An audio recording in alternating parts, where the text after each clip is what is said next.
Ini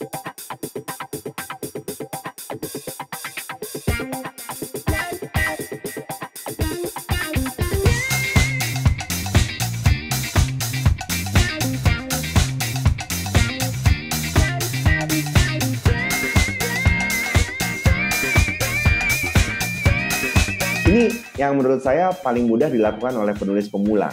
Ceritakanlah sesuatu yang memang kita alami. Kalau kesulitan untuk mengembangkan ide ya, lintas bidang ini memang bukan hal yang mudah.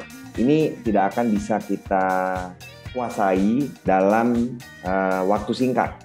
Saya percaya bahwa berlatih itu bisa kita lakukan dengan banyak melihat.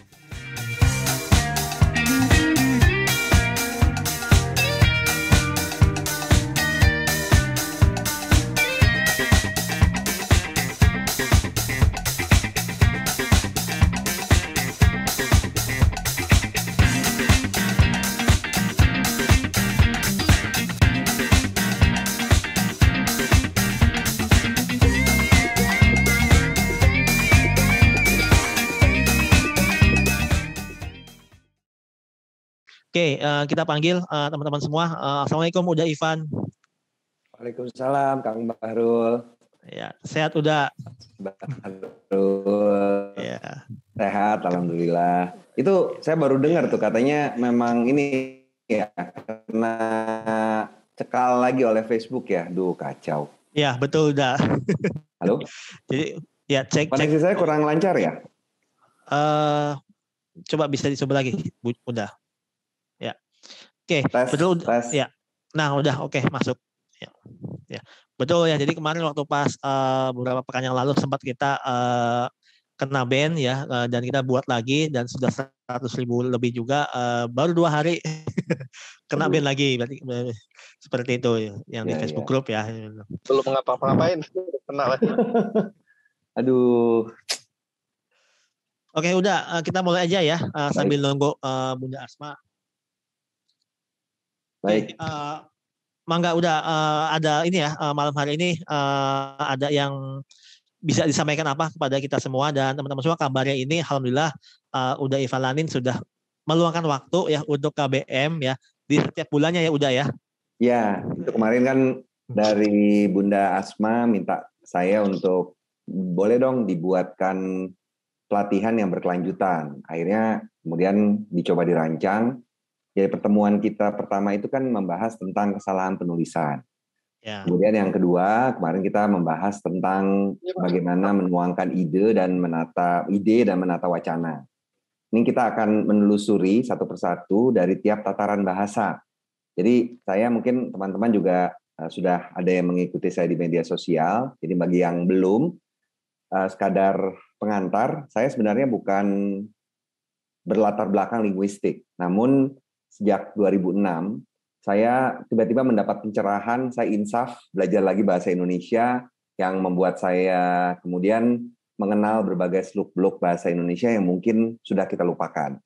Nah, ini yang nanti akan saya coba bagikan pada teman-teman secara berurutan. Kita mulai dari, nanti saya akan kasih gambaran ya, bagaimana peta jalan kita.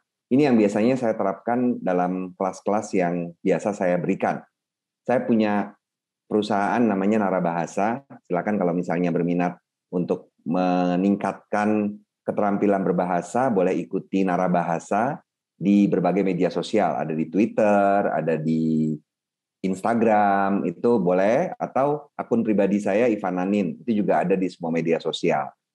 Sebenarnya yang kami bagikan sederhana, trivia bahasa Indonesia, tapi mungkin itu diperlukan oleh teman-teman. Nah, karena program kita itu kita usahakan untuk bisa mendukung niat dari teman-teman semua untuk menjadi penulis, itu kita rancang mulai dari tataran yang paling tinggi, yaitu bagaimana kita bisa menata ide dan wacana. Itu sudah kita lakukan kemarin, bulan lalu. Lalu bulan ini, atau hari ini tepatnya, saya juga mohon maaf, kemarin saya tanya kepada Mbak Asma, kira-kira hari apa gitu. Terus kata Bunda Asma, setiap Rabu biasanya. Tapi kebetulan Rabu besok itu saya sudah punya jadwal. Jadi saya minta dimajukan 1 hari ini. Tapi nanti insya Allah karena sudah direncanakan sebelumnya, Rabu-Rabu setiap bulan berikutnya itu saya akan bisa mengisi. Hari ini kita akan belajar tentang paragraf, kemudian bulan depan kalimat, dan berturut-turut setelah itu kita akan membahas tentang kata dan kemudian ejaan. Nah, dari bekal ini yang diharapkan adalah teman-teman semakin bagus nih tulisannya. Dari tadinya bingung, pertama bagaimana caranya membagi paragraf misalnya, atau bagaimana caranya sudah punya ide, terus bagaimana mengembangkan itu menjadi satu paragraf yang lengkap. Nah, itu mungkin bisa dijawab dari apa yang kita bahas hari ini dan juga dari buku-buku rujukan yang nanti saya akan berikan. Kurang lebih itu, Mas Bahrul, Pak Isa, terima kasih banyak sudah mengundang saya. Yang tadi saya setuju sekali apa yang disampaikan oleh Mas Bahrul tadi. Harap kosongkan gelas, karena ketika kita belajar bahasa asing, biasanya kan gelas kita kosong ya. Kita belajar bahasa Korea misalnya, mungkin ada yang tertarik nonton drakor gitu. Kita akan berangkat dengan pengetahuan yang nol kan. Jadi apapun yang disuapi kepada kita akan bisa menerima. Nah, ini yang membedakan sewaktu kita belajar bahasa kita sendiri. Biasanya nanti pertanyaan yang muncul nih ya, saya yakin sekali nih pertanyaan yang muncul tuh, saya waktu dulu diajarinya seperti ini. Wah, kok ini berbeda dengan yang diajarkan waktu itu? Tidak apa-apa, memang ilmu bahasa itu kan seperti semua ilmu humaniora lainnya, kadang-kadang ada perbedaan pendapat antar berbagai ahli. Nah, insya Allah sih yang saya sampaikan ini adalah hal-hal yang memang disampaikan oleh Badan Bahasa. Di Indonesia ini kita ketahui bahwa lembaga yang mengurusi bahasa itu namanya Badan Bahasa. Tepatnya Badan Pengembangan dan Pembinaan Bahasa. Itu ada di bawahnya Kemendikbud. Nanti teman-teman bisa lihat tautan-tautan yang saya berikan, itu banyak yang berasal dari Badan Bahasa. Saya mungkin mulai langsung ya, Mas Bahrul ya. Ya, boleh udah, silakan udah. Ya, teman-teman, jadi ini waktu saya berapa menit, Mas Bahrul? Bisa 30 menit dulu ya di awal ya, nanti bisa langsung tanya jawab. Atau secukupnya udah lah.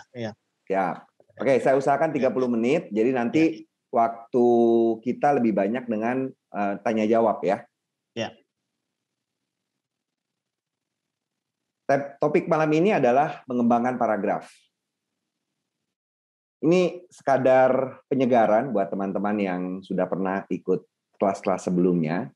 Kalau kita lihat ketika kita menulis, kita memerlukan pembagian terhadap tulisan yang kita buat. Tujuannya apa? Agar kita nanti bisa melihat di tataran mana kita masih lemah. Saya beri gambaran umum ya. Ketika kita menulis, pada dasarnya yang kita lakukan adalah menuangkan apa yang ada di dalam benak kita menjadi bentuk tulisan. Ini proses mengongkretkan sesuatu yang abstrak. Pikiran orang itu kan abstrak ya. Dari pikiran yang abstrak itu bagaimana kemudian kita bisa menata tulisan kita sehingga enak dibaca, teratur, lalu orang bisa menangkap sesuai dengan apa yang kita sampaikan. Proses itu bukan proses yang mudah. Di antara teman-teman mungkin ada yang sudah mengalami kesulitan, saya punya banyak ide, tapi saya tidak bisa menuangkannya dalam bentuk wacana. Ini sudah kita bahas kemarin. Bulan lalu, maaf, bukan kemarin, kebiasaan nih, ngomongnya kemarin, bulan lalu. Pada bulan lalu, kita bahas nih, mungkin saya sampaikan sedikit, proses untuk menuangkan pikiran, yang termudah itu adalah dengan menirukan proses kita untuk berbicara. Coba deh, kalau teman-teman sekalian itu berbicara, kan kita tidak berpikir banyak kan? Ya sudah, kita ngomong. Bahkan kadang-kadang ada orang yang ngomong itu ngejeblak, istilah orang Jakarta, lalu menyesal kemudian. Waktu menulis pesan di grup WA atau di ruang obrolan ini aja nih, saya yakin teman-teman melakukannya tanpa banyak berpikir. Ini berbeda dengan sewaktu kita menulis. Sewaktu kita menulis, kita banyak yang kemudian terhambat karena kita terlalu banyak berpikir. Anjuran pertama saya bagi penulis pemula, jangan terlalu banyak berpikir. Karena proses menulis itu bukan berpikir, tapi ya menulis. Ini mungkin terdengarnya klise, tapi ketika kita terlalu banyak berpikir, itu biasanya tulisan kita tidak jadi-jadi. Terus gimana dong, masa nggak berpikir kalau kita mau membuat karakter, mau membuat latar, mau membuat dialog, itu kan mesti berpikir kan? Coba deh, kembalikan kepada sewaktu kita berbicara. Waktu kita berbicara kan kita nggak banyak berpikir kan? Kayak saya nih sekarang nih, ya sudah, saya ngomong apa adanya, apa yang terlintas di pikiran saya kemudian kemukakan kepada teman-teman. Jadi, ini sedikit kiat, terutama untuk yang tataran yang paling atas itu, belajarlah untuk menulis sambil berbicara. Kalau kesulitan, misalnya ada yang banyak mengeluh, tapi saya mengalami hambatan penulis atau writer's block. Cobalah untuk merekam apa yang ada di pikiran kita dengan cara berbicara dan simpan rekaman itu di dalam ponsel. Kemudian putar ulang rekaman tersebut dan tulis apa yang kita ucapkan itu. Kita masih punya waktu nanti untuk menghaluskan. Tapi paling tidak daripada pikiran itu semua kita keram di dalam otak dan kita tidak pernah keluarkan, lebih baik keluarkan dulu, nanti kita bisa memperbaiki lagi berikutnya. Nah, ini yang tempo hari saya bagikan sewaktu kelas yang kedua sebenarnya, yaitu bagaimana menata ide dan wacana. Biasanya setelah nanti kita tuangkan, ini saya ambil contoh ya, anak saya itu tidak terlalu sering menulis. Dia memang bukan hobinya dia untuk menulis. Suatu waktu tiba-tiba, mungkin karena dia sehabis menonton filmnya Michael Jordan, kan ada film tentang Michael Jordan itu, The Last Dance, kalau saya tidak salah, di Netflix. Tiba-tiba dia datang ke saya terus bilang, "Ayah, Arka mau nulis dong," dia bilang gitu. Wah, saya kaget. Saya senang sih sebenarnya. Akhirnya anak saya mau nulis juga. Karena kan kita sebagai orang tua nggak bisa memaksa ya. Yang bisa kita lakukan adalah mengarahkan. Dia bilang, "Kamu mau nulis apa?" Dia bilang, "Saya mau nulis tentang Michael Jordan." Wow, oke, pas nih. Jadi kan memang biasanya kita itu menulis tentang sesuatu yang kita sukai kan. Setelah itu anak saya menulis lah. Lalu saya tunggu kan.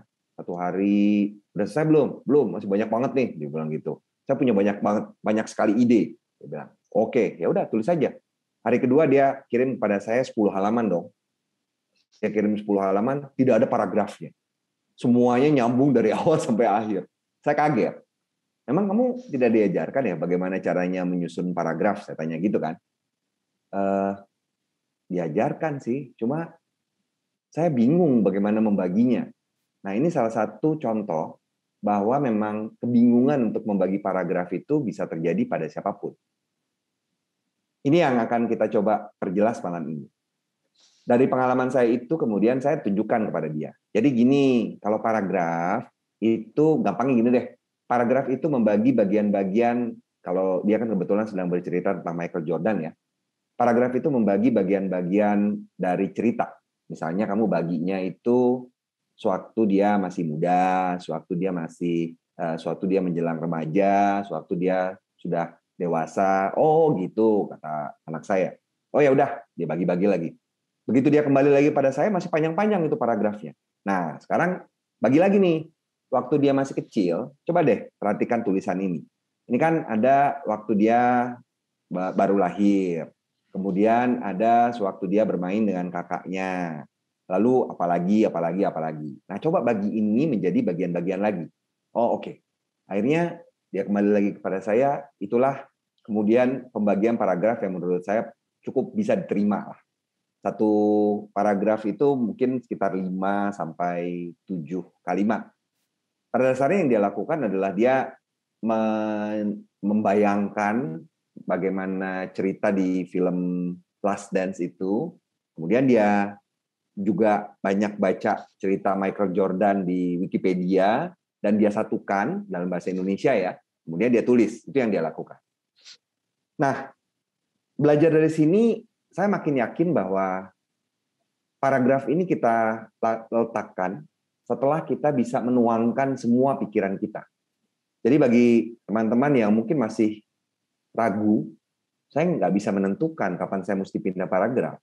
Jangan khawatir. Itu bukan masalah sama sekali. Kita bisa melakukan itu berikutnya. Yang paling penting, yang terutama itu adalah bagaimana memastikan semua yang kita pikirkan itu bisa dituangkan dalam bentuk tulisan utuh. Lakukan itu dulu.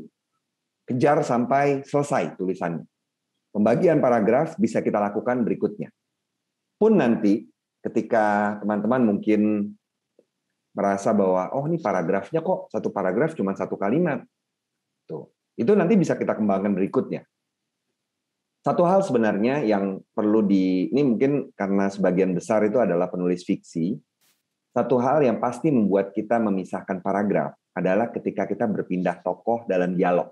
Nah, ini kekhasannya laras bahasa prosa ya. Setiap ada pembicaraan atau dialog dari seorang tokoh baru, itu biasanya, saya sebut biasanya, karena ada beberapa penulis yang tetap saja itu digabungkan. Dialog langsung itu pasti pindah paragraf. Nah, minimal kalau teman-teman penulis fiksi sudah ada pembatas-pembatas yang jelas, yaitu dialog dari orang yang berbeda. Nah, kita akan membahas tataran ini malam ini. Kemudian nanti kita akan lanjutkan kepada penyusunan kalimat, lalu kata, dan yang terakhir ejaan. Sebelumnya saya mungkin perlu Halo, Assalamualaikum. Mohon maaf, Waalaikumsalam warahmatullahi wabarakatuh. Aduh, ini keterlaluan banget ya. Narasumbernya justru membuka sendiri. Asma kira sudah dibantu oleh Mas Bahrul kok. Mohon maaf. Ya, buat teman-teman semua, ini rekennya kita kuliah ya, seperti kuliah dengan Uda Ivan Lanin. Jadi yang baru bergabung, barangkali bisa nanti download aplikasi KBM App, kemudian bisa melihat kuliah kita, boleh ya, udah ya disebut kuliah kita ya, kuliah kita 2 episode sebelumnya ya. Jadi ini akan berkesinambungan dan insya Allah untuk bulan depan kita sudah sampai bulan Juli atau Agustus ya, udah aman jadwal dengan Uda Lanin. Ya, ada tiga jadwal lagi, kalimat, kemudian kata, dan ejaan.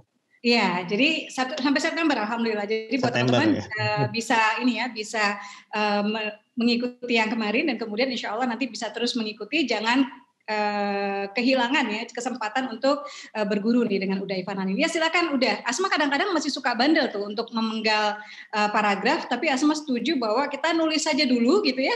Selesaikan dulu, setelah itu nanti kita bisa lihat gimana-gimananya. Nah kadang-kadang kalau buat Asma mempertimbangkan, nggak tahu ini tepat apa enggak ya Uda, Asma mempertimbangkan misalnya kalau di layout, kalau misalnya terlalu panjang satu paragraf tuh kayaknya monoton gitu ya di mata gitu.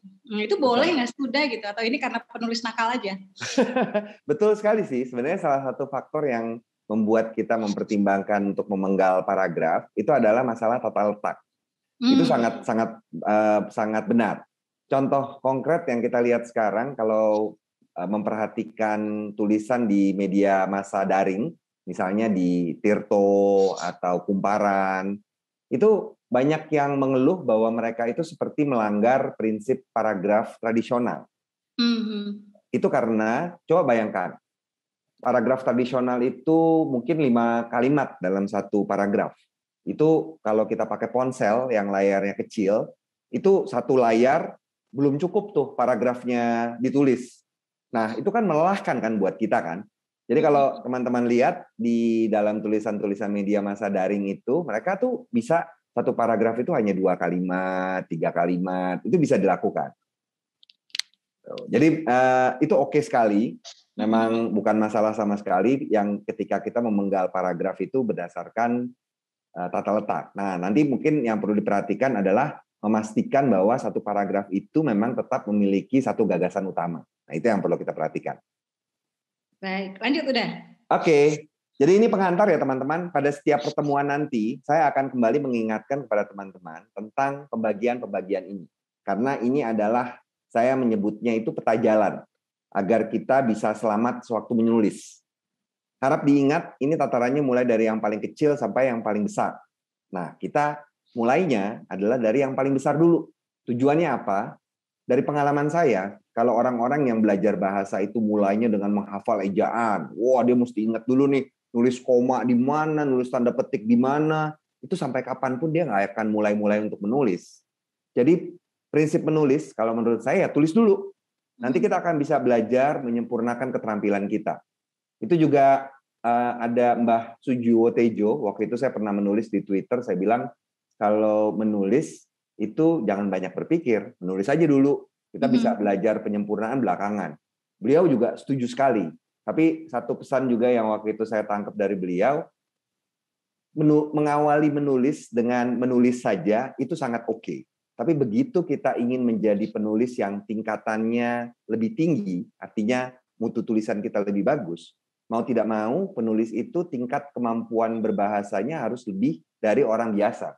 Karena kan produknya adalah bahasa kan, mau tidak mau dia harus lebih jago dong daripada yang lain. Gitu. Oke, itu sedikit pengantar ya teman-teman. Jadi ini adalah peta jalan kita untuk beberapa pertemuan berikutnya. Sekarang kita akan fokus pada paragraf. Apa sih yang disebut dengan paragraf itu? Paragraf adalah bagian wacana yang mengungkapkan satu pikiran yang lengkap atau satu tema. Tandanya apa? Tandanya biasanya begitu kita baca paragraf,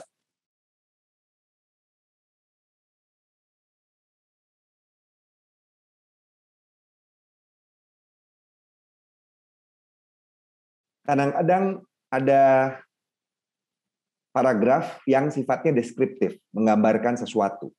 Di dalam paragraf deskriptif, kita tidak bisa menganggap misalnya kalimat pertama itu adalah kalimat utama, atau kalimat terakhir itu adalah kalimat utama. Bisa jadi di dalam satu paragraf itu ya, itu menggambarkan satu objek. Itu bisa. Nah, itu nanti kita akan lihat ya, bagaimana jenis-jenis paragraf itu. Nah, ada 3 hal yang perlu kita perhatikan sewaktu kita mempelajari paragraf. Yang pertama adalah jenis-jenis paragraf itu apa saja sih? Kemudian yang kedua, bagaimana kita caranya mengembangkan paragraf? Dan yang terakhir adalah bagaimana kita menjaga keutuhan paragraf. Dari pengalaman saya, ini mungkin penafian dulu dari awalnya, saya bukan penulis fiksi. Saya sedang belajar, saya penulis non-fiksi, saya pernah cerita kalau nggak salah pada pertemuan terakhir itu, ketika saya ikut kelas penulisan cerpen, kan diminta untuk menulis 600 kata ya. Itu sebenarnya sedikit sekali ya bagi teman-teman. Tapi bagi saya 600 kata fiksi, itu saya menghabiskan waktu 3 jam. Kalau saya membuat tulisan non-fiksi itu 600 kata itu biasanya 1 jam kurang. Jadi beda sekali, 3 kali lipat. Jadi yang saya lihat di sini antara kedua genre ini, fiksi dan non-fiksi, memang seringkali satu penulis itu tidak bisa menulis dalam ragam lain, seringkali begitu. Tapi saya percaya bahwa kemampuan untuk bisa menulis di kedua bidang ini itu akan sangat membantu. Mbak Asma juga sempat cerita ya, katanya sudah ada tulisan non-fiksinya ya, Mbak Asma ya? Iya udah, setiap Sabtu nulis di Resonansi Republika. Alhamdulillah ya. 11 nih. Tahun ke-11. Tahun ke-11 atau ke-12 ya gitu. Jadi deg-degan setiap lewat tahun ini masih lanjut apa enggak gitu. Tapi mereka aja udah terus nulis aja. Iya kan? Yang penting nulis dan ya, dari situ kita berusaha untuk terus mengembangkan kemampuan kita kan. Oke, nah ini yang akan menjadi pokok bahasan kita pada malam ini. Sebenarnya banyak, kalau saya boleh saran, ini saya tidak bermaksud untuk berjualan ya, saya sama sekali tidak mendapatkan manfaat dari sini, tapi ini ada buku yang menurut saya cukup bagus. Ini buku tulisannya Profesor Djoko Saryono. Beliau ini dosen di Universitas Negeri Malang. Nah, ini adalah buku baru, jadi ini tahun 2021 kalau saya tidak salah, tentang paragraf. Jadi kalau teman-teman berminat, bisa coba cari ini. Sekali lagi saya penafian, saya sama sekali nggak mendapat komisi dari penjualan ini. Karangan siapa udah biar Asma ketikan di chat. Djoko Saryono. Nggak kelihatan Mbak? Oke. Nah ini, atau kalau mau yang gratis, ini ada tautan buat unduhan. Kalau ini dari Badan Bahasa, buku penyuluhan paragraf. Ini bisa teman-teman unduh. Lalu jangan lupa juga tadi di depan, saya mencantumkan tautan. Ini, maaf ya saya kembali lagi. Di bawah ini Linktree Ivan Nanin, ini tempat saya untuk menyimpan berbagai tautan, berbagai rujukan soal kebahasaan. Jadi kalau teman-teman berminat, semuanya gratis, itu bisa ada bentuknya PDF, ada juga bentuknya situs web. Semua bisa diakses dan mudah-mudahan bisa bermanfaat bagi teman-teman. Oke, saya lanjutkan. Jadi ini pengembangan dan keutuhan paragraf. Logikanya begini. Biasanya saya kalau belajar suatu topik, juga mungkin bisa jadi manfaat bagi teman-teman ya. Kita berusaha untuk berpikir atau memikirkan bagaimana logika kesinambungan topik-topik yang ada dalam bidang tersebut. Ketika kita berbicara tentang paragraf, kita pertama berpikir dulu, paragraf itu apa aja sih jenisnya? Itu akan nanti bermanfaat bagi bekal kita sewaktu kita mau menuliskan. Kemudian setelah kita tahu jenis-jenisnya, ini mengenali dulu nih. Ini kayak kita kenal orang, kita tahu sifatnya. Setelah itu bagaimana cara kita mengembangkannya? Bagaimana sewaktu kita sudah punya satu pikiran utama, lalu kita kembangkan itu. Setelah kita kembangkan, hal terakhir yang kita perhatikan adalah bagaimana kita menjaga mutu. Kan itu juga perlu kita perhatikan kan, dengan kita menulis, bukan berarti menulis ya udah terusin aja. Tapi kita juga mesti melihat bagaimana kemudian orang nyaman membaca itu. Agar orang nyaman membaca satu paragraf, yang perlu kita penuhi namanya adalah keutuhan. Nanti saya akan tunjukkan beberapa hal yang berkaitan dengan hal ini. Jenis paragraf sebenarnya tidak terlalu banyak pembahasannya.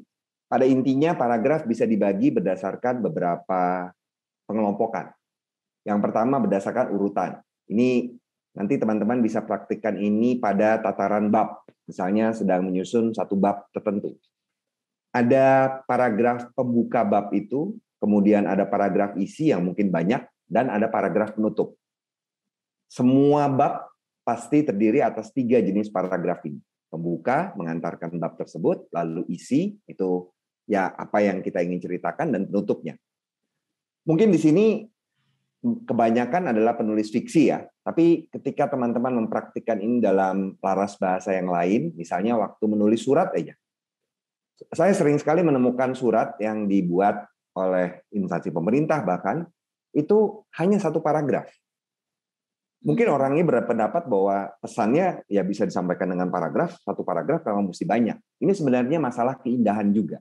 Ketika kita melihat satu surat minimal isinya 3 paragraf, kita sudah bisa langsung menebak, ini adalah yang pertama itu pengantar, yang kedua itu adalah utamanya, dan yang terakhir itu adalah penutup.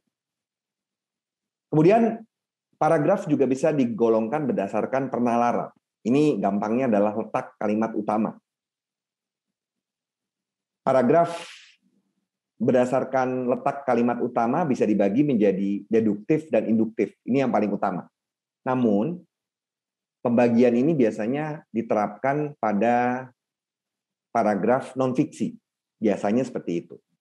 Kalau saya memperhatikan tulisan-tulisan fiksi, itu banyak yang sifatnya itu menyebar. Ini yang di bawah ini. Yang tadi saya beri contoh kan, ketika kita mendeskripsikan sesuatu, biasanya kita menghabiskan 1 paragraf tuh. Dan kemudian bukan kalimat pertama, bukan kalimat terakhir yang menjadi inti, melainkan keseluruhan paragraf itu yang menggambarkan objek yang ingin kita deskripsikan kan. Jadi ada juga model paragraf yang seperti itu. Tapi secara umum, kebanyakan penulis akan memilih paragraf deduktif. Saya pernah mencoba menghitung-hitung ya, walaupun kasar, tidak punya data penelitian yang benar-benar tercatat, itu kurang lebih 60% paragraf merupakan model deduktif. Itu yang dari hitungan saya secara kasar. Dari beberapa buku saya lihat hitungannya itu paragraf deduktif, yaitu gagasan utama pada bagian awal. Mengapa kebanyakan orang melakukan ini?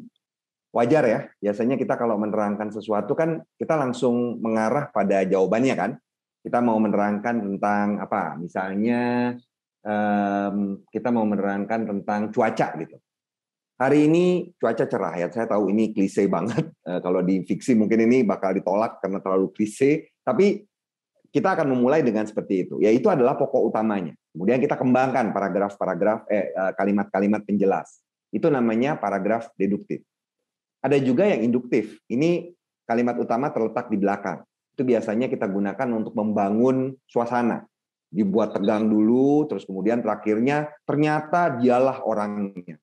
Misalnya kayak gitu. Itu paragraf induktif. Ada juga yang gabungan. Diulang pada bagian awal sudah ditegaskan, kemudian pas bagian akhir itu diulang lagi. Dan yang terakhir yang menyebar. Yang saya sebut tadi, terutama paling banyak untuk jenis cerita yang berupa deskripsi. Pembagian yang ketiga adalah paragraf berdasarkan ekspresi. Ini ada juga yang menyebut bahwa tulisan juga pada dasarnya juga seperti ini. Secara umum ini bisa dilihat pada berbagai rujukan ya kalau teman-teman nyari. Bahasa Inggrisnya ini narration, description, exposition, dan argumentation. Semuanya ada, sama juga bahasa Inggris juga begitu. 2 jenis paragraf ini yang ini nggak ada buat ini ya. Oke, saya pakai ini saja, pakai sorotan aja. Nah ini. 2 jenis paragraf ini ada pada cerita fiksi biasanya, narasi dan deskripsi. Coba kalau kita perhatikan sewaktu teman-teman menyusun cerita, pada dasarnya cerita itu kan narasi kan. Kita membuat alur cerita, menceritakan jalur hidup seseorang, itu kan sebenarnya kita melakukan narasi, cerita. Di dalam narasi tersebut kita menyelipkan deskripsi, kita mau menggambarkan orang itu kayak gimana sih, kita gambarkan. Mau menggambarkan lingkungan rumahnya, kita gambarkan. Itu disebut dengan deskripsi. Dua jenis paragraf ini merupakan dua jenis paragraf yang paling dominan muncul di dalam laras bahasa sastra atau fiksi. Dua yang lain, eksposisi dan argumentasi, itu paling banyak muncul di dalam penulisan non-fiksi. Eksposisi ini seperti waktu kita membaca buku pelajaran, menjelaskan tentang suatu topik. Dia menjelaskannya dengan terperinci misalnya. Dia tidak melakukan narasi di sana, dia tidak bercerita. Yang dia lakukan adalah menjelaskan.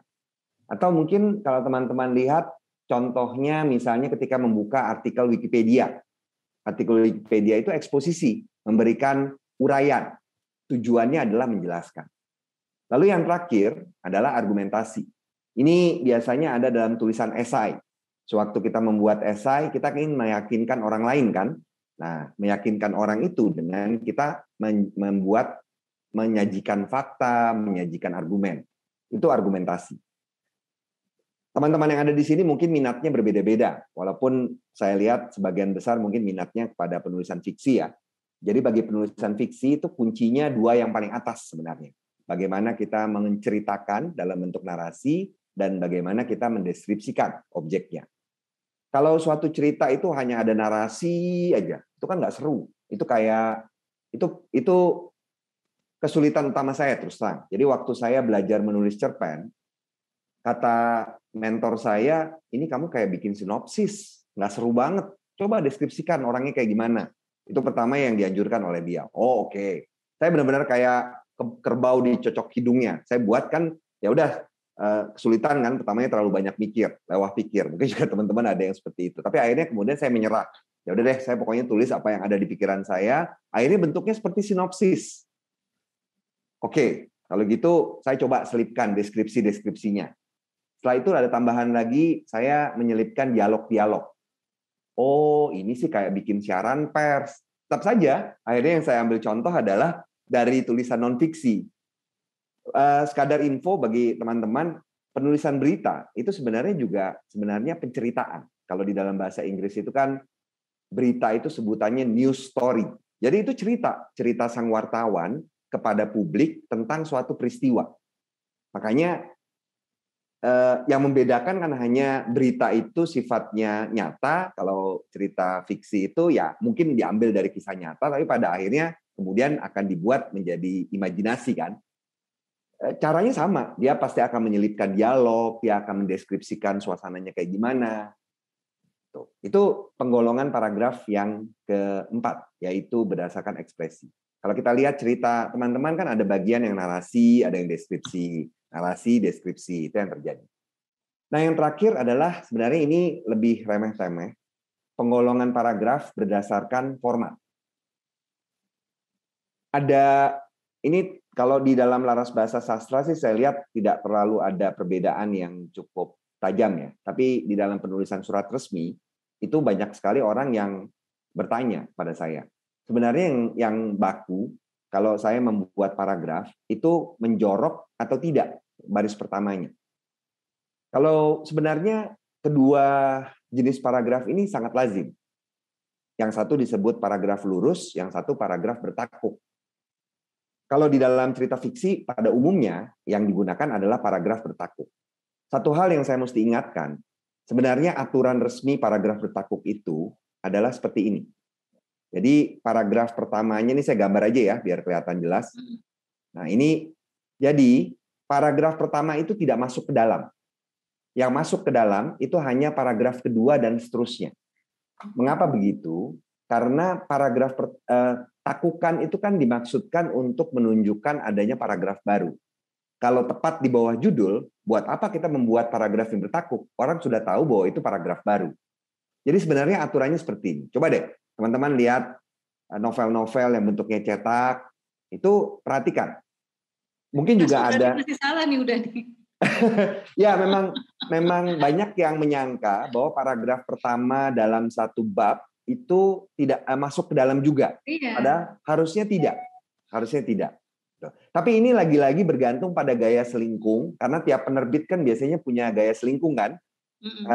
Itu bisa saja berpengaruh gaya selingkung penerbit tersebut. Tapi biasanya pengamatan saya penerbit-penerbit besar, misalnya kelompok Mizan, kelompok Kompas Gramedia, atau kelompok Gagas Media, itu menggunakan model paragraf yang sesuai dengan yang saya sebutkan tadi. Tapi ini hanya format sih, karena yang namanya format itu kan konsensus ya. Baik, saya lanjutkan. Nanti kita kumpulkan pertanyaannya di belakang ya, teman-teman silakan dicatat kalau ada pertanyaan. Nanti kita akan bahas. Ya, boleh raise hands juga sebagian. Ada boleh, juga. silakan. Tapi nanti. Tolong, sebentar, yang udah raise hands, tolong yang berjilbab siapkan jilbabnya, yang nggak berjilbab jangan kemana-mana gitu. Jadi pas dipanggil nanti bisa langsung bertanya. Silakan udah. Oke. Nah, kemudian setelah kita tahu jenis-jenis paragraf, bagaimana kemudian setelah kita punya gagasan tertentu, lalu kita mau mengembangkan paragraf. Biasanya kalau penulisan fiksi, ini mungkin saya fokus kepada penulisan fiksi ya, karena kebanyakan teman yang ada di sini kan menyasarnya penulisan fiksi. Paragraf itu biasanya sangat kita perlukan sewaktu kita menyusun cerita, narasi atau deskripsi. Dialog, tadi saya sudah sampaikan, dialog itu gampang. Satu orang itu satu paragraf pasti. Begitu ada dialog satu orang, pasti kita akan pindah paragraf. Jadi tidak terlalu sulit. Yang sulit adalah ketika kita membuat narasi dan deskripsi. Nah, kalau itu kita mau tidak mau mesti memperhatikan paragraf. Misalnya kita berangkat dengan ingin mendeskripsikan suatu objek. Itu kita bisa menggunakan berbagai pola pengembangan. Waktu kita mau menceritakan suatu kondisi juga kita bisa menuliskan dengan berbagai pola. Nah, yang saya sampaikan di sini, saya mohon maaf saya tidak sempat untuk memaparkan semua contoh karena waktu kita pendek. Jadi paling saya sarankan teman-teman unduh PDF yang tadi saya sampaikan di depan yang punya badan bahasa tadi. Di sana ada contoh-contohnya.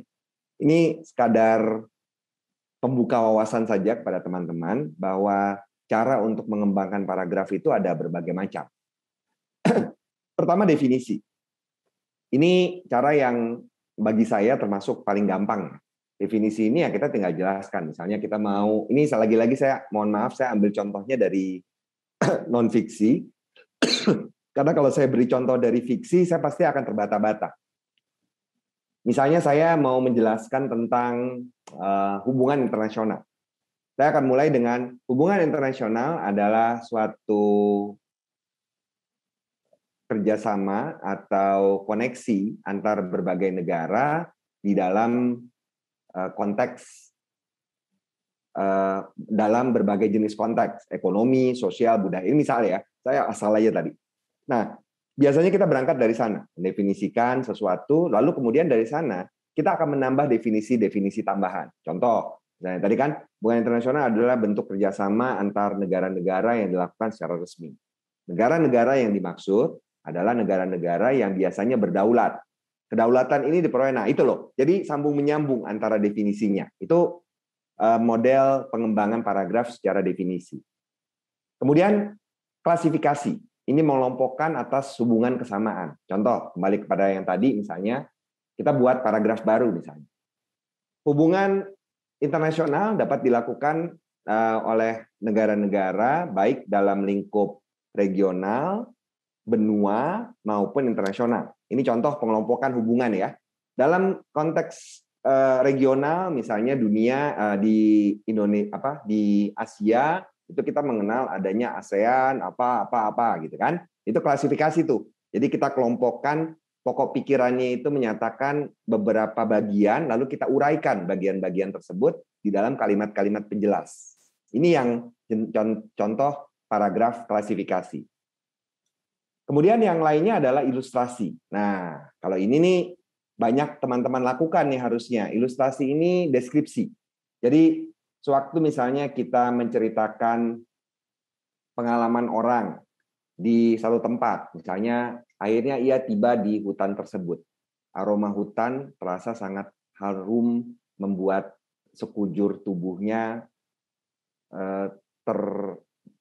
maaf ya, lagi-lagi saya bukan penulis fiksi, jadi saya kurang lancar. Intinya kita menggambarkan, mengilustrasikan bagaimana situasi di satu tempat atau bagaimana orang, kita juga bisa mendeskripsikan orang dengan memberi ilustrasi dari apa yang ditangkap melalui panca indera. Nah, yang harus diingat waktu kita melakukan ilustrasi, banyak orang yang terjebak membuat ilustrasi itu hanya dari satu indera. Padahal indera kita tuh ada 5. Kita bisa menggambarkan aromanya, kita bisa menggambarkan rasanya, kita bisa menggambarkan berbagai jenis. Semakin lengkap penggambaran kita, itu orang semakin bisa lebih terbayangkan apa yang kita ilustrasikan. Lalu yang lain, yang keempat, pengembangan paragraf dengan pemberian contoh. Kalau ini mungkin di dalam fiksi jarang dipakai ya. Ini biasanya digunakan sewaktu menguraikan suatu topik. Gitu. Misalnya saya menguraikan tentang apa? Saya menguraikan tentang manfaat berolahraga. Olahraga dapat memberi berbagai manfaat bagi kita. Misalnya, nah begitu ada kata misalnya, itu kita akan memberikan contoh di sana. Nah ini contoh pengembangan paragraf dengan pemberian contoh. Contoh kurang ini saya mengulang kata ya, itu sebenarnya tidak boleh dalam satu kalimat. Itu permisalan paragraf yang memberikan contoh. Kemudian analogi. Analogi ini kerap digunakan sewaktu kita menerangkan sesuatu yang belum familiar bagi orang. Lagi-lagi ini tampaknya tidak terlalu sering digunakan di dalam fiksi. Bisa Ding? Ketika misalnya kita bisa ya. Ketika kita misalnya ingin menggambarkan seseorang, kita bisa saja menganalogikannya dengan sesuatu yang sudah dikenal orang banyak. Nah, itu intinya analogi. Memberikan gambaran, misalnya gini, saya mau memberikan gambaran alam semesta, ini lagi-lagi contohnya non-fiksi ya. Alam semesta itu seperti sebuah mesin yang bergerak dengan teratur.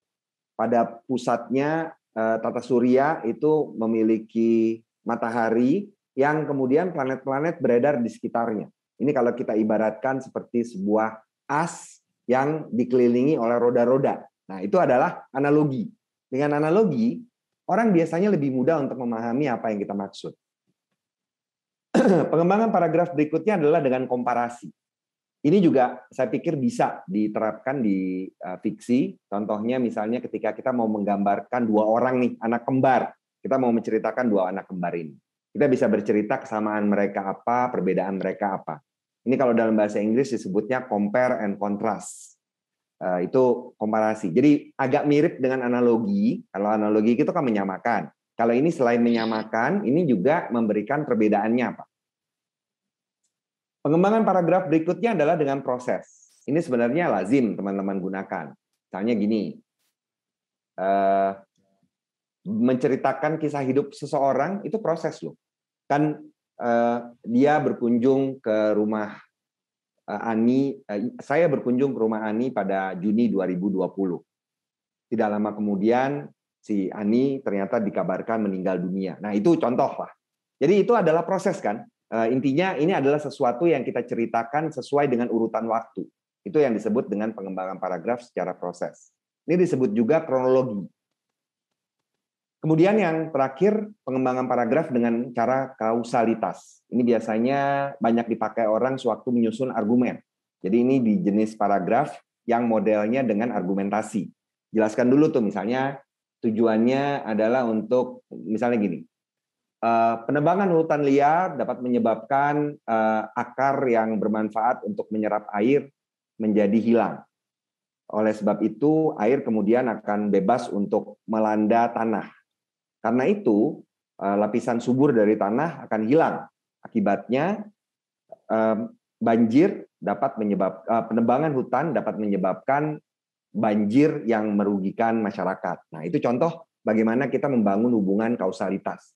Jadi mulai dari contoh paragraf itu bisa kita lihat kan, itu berarti paragrafnya merupakan menggunakan model induktif, karena kalimat terakhirnya merupakan pokok dari paragraf tersebut. Nah, ini 8 model, jadi bukan berarti bahwa hanya segini ya, dan bukan berarti bahwa ketika kita menggunakan satu model paragraf, lalu semuanya harus, satu paragraf itu hanya bisa satu model. Enggak, kita bisa saja gabung misalnya, kita pakai analogi, terus kemudian kita tambah dengan contoh, itu bisa.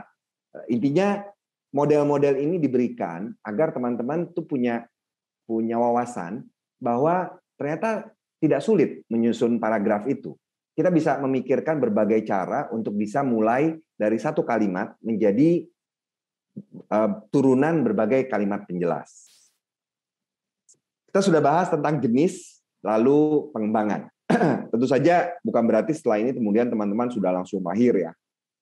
Tapi minimal mudah-mudahan sudah cukup terbuka pikirannya mengenai jenis-jenis paragraf dan pengembangan. Oke nih, anggap. Dan jadi lebih variatif sih udah. Iya. Ya kan? Bahkan kalau melihat kayak gini berarti sebetulnya kita sangat bisa merencanakan ya ketika mengembangkan paragraf gitu. Misalnya kayak kita udah punya outline ya, udah punya pokok-pokok yang kita pengen bahas gitu kan, gagasan ini dan gagasan di paragraf ini kira-kira bagusnya saya kembangkan dengan pendekatan seperti apa ya gitu, dengan cara seperti apa ya? Bisa ya? Iya, bisa sekali. Jadi paling tidak tuh kita sudah tahu, kalau beda kan? Kalau kita belum tahu jurus, kenapa orang itu belajar silat misalnya? Itu kan sebenarnya buat dia menghafal jurus-jurus, dan itu diharapkan kemudian begitu dia praktik, itu sudah melekat di dalam instingnya. Demikian juga dengan teman-teman sekarang tahu nih, mungkin nanti waktu mau menulis gitu kan, tiba-tiba ingat, iya, waktu itu ada pola pengembangan paragraf ini nih, terus cari-cari lagi gitu kan, itu yang saya harapkan. Iya, atau misalnya jadi mengamati kan, kayak Asma bawaannya pengen ngambil buku, kemudian selama ini kebanyakan ilustrasi, analoginya kurang nih gitu ya. Ya, jadi juga kita bisa lebih kreatif kan, artinya kita bisa mencoba pendekatan yang lain. Oke, setelah kita paham bagaimana cara pengembangan paragraf, tibalah kita pada tahap terakhir. Ini kita percepat nih, kalau kehidupan manusia nih nggak langsung turun dulu praktik, tapi saya langsung ke ujungnya. 30 tahun setelahnya ya udah. Ya, 30 tahun setelahnya dipercepat. Kalau ada film yang waktu itu Klik ya, filmnya si apa tuh? Aduh, saya lupa. Adam Sanders ya. Ya, Adam Sanders itu lucu banget itu kan. Dia nggak sabar, klik gitu. Langsung maju berapa tahun. Nah, kita klik dulu nih. Kita klik pada akhir perjalanan kita. Ketika kita sudah bisa mengembangkan paragraf, kita tahu bagaimana mendayagunakan berbagai jenis paragraf. Hal terakhir yang mesti kita pastikan adalah menjaga mutu paragraf kita. Pada paragraf, yang menjadi perhatian itu adalah bagaimana kita menjaga keutuhan paragraf namanya. Nah, ada 5 syarat keutuhan paragraf, yaitu yang pertama, paragraf itu harus satu, artinya hanya mengandung satu gagasan utama. Itulah esensinya paragraf. Ketika satu paragraf itu mengandung 2 pokok pikiran, paragraf itu harus dipecah menjadi 2. Itu yang pertama. Nanti kita akan lihat detailnya ya, dan contoh-contohnya setelah ini. Kemudian yang kedua, kepaduan. Paragraf bukan semata penyatuan dari berbagai kalimat, bukan. Paragraf itu harus membuat kalimat-kalimat di dalamnya itu bertalian. Itulah yang disebut dengan kepaduan. Lalu satu paragraf itu harus tuntas. Informasi yang disampaikan dalam paragraf itu harus lengkap dan mendalam. Ini sebenarnya berkaitan dengan pola yang kita gambarkan. Contoh misalnya gini, kita mau membuat paragraf klasifikasi. Misalnya kita sebut pengembangan keutuhan paragraf dapat syarat keutuhan paragraf ada 5, yaitu kesatuan, kepaduan, ketuntasan, penuntutan, dan konsistensi. Syarat kesatuan adalah gini-gini, kita cerita gitu ya. Terus syarat kepaduan adalah ini. Terus kita pindah paragraf. Itu gantung. Itu artinya tidak tuntas. Kita mungkin membuat pemenggalan paragraf itu seenak hati kita. Nah, dengan adanya syarat ketuntasan, ini akan mengerem kita. Ini akan membuat kita berpikir. Contoh tadi ya, yang saya beri contoh itu. 5 butir, kalau dijabarkan dalam satu paragraf, berarti ada 5 kalimat kan. Ini contoh nih ya, di sini, keutuhan paragraf. Nah, jadi belum lagi ditambah kalimat pengantarnya. Tadi kan kalimat pengantarnya yang menyatakan ada 5. Ketika kita sadar bahwa ini kayaknya nggak bisa nih kita penggal paragraf, yang kita lakukan apa? Yang kita lakukan adalah kita pisahkan itu, jadi akhirnya kita dipaksa untuk satu butir ini kita kembangkan menjadi satu paragraf. Berat memang, kadang-kadang kita susah banget sih, kenapa sih saya nggak bisa menggal pada nomor 2 gitu misalnya. Ya, jadi yang berat itu bukan rindu ya, memenggal paragraf. Rindu juga berat buat. Ya itu yang kadang-kadang menyebabkan orang tidak memastikan bahwa ketuntasan paragraf terjadi karena dia malas untuk mengembangkan paragrafnya. Ya ini manusiawi ya, saya tidak bilang bahwa itu buruk, tapi ini yang aneh kan, misalnya kita bilang ada 5 butir, tiba-tiba baru 2 yang dijelaskan terus pindah paragraf, kan itu tidak tuntas berarti kan. Gitu. Terus yang berikutnya adalah keruntutan. Runtut ini artinya berurut. Ketika kita mendengar sesuatu, ketika kita mempelajari suatu hal, kita kan biasanya mencoba menyusun pola tertentu. Pola yang sangat alami pada manusia itu pola kronologi. Itu kita biasanya mudah tuh mengikuti sesuatu yang diuraikannya berdasarkan waktu. Tapi bisa juga misalnya kalau kita baca karya ilmiah misalnya, bab pengantar biasanya itu dibuat dengan model umum ke khusus. Jadi dari pembahasan umum lama-lama mengerucut menjadi khusus. Itu juga urutan. Ada juga urutan yang sebab akibat. Mulai dulu dari sebab dijabarkan seperti tadi saya beri contoh yang urutan penjabaran tentang penebangan hutan liar dapat menyebabkan banjir. Itu kan kita uraikan dari awal, dari hulunya kemudian sampai terakhir. Itu juga salah satu bentuk urutan. Intinya dalam satu paragraf, orang akan berharap mendapatkan pola tertentu, pola urutan. Lalu yang terakhir adalah konsistensi. Konsistensi ini menyangkut berbagai hal. Pertama, sudut pandang. Yang kedua adalah istilah yang digunakan. Di dalam penulisan fiksi, konsistensi ini juga sangat perlu. Ini saya baru teori ya, karena saya mempraktikannya sendiri masih sangat jarang. Yang jelas waktu kita melihat menulis, itu pasti kita akan mengambil sudut pandang. Apakah sudut pandang orang pertama, menyebut saya atau aku, atau sudut pandang orang ketiga, dan orang ketiga juga dibagi dua kan, orang ketiga yang hanya mengamati, sama orang ketiga yang bersifat seperti Tuhan, yang bisa mengetahui isi hati. Itu dua hal yang berbeda. Nah, sudut pandang ini juga perlu konsisten. Meskipun bisa jadi dalam satu bab, pindah bab gitu misalnya, itu posisi akunya itu bisa jadi orang yang berbeda.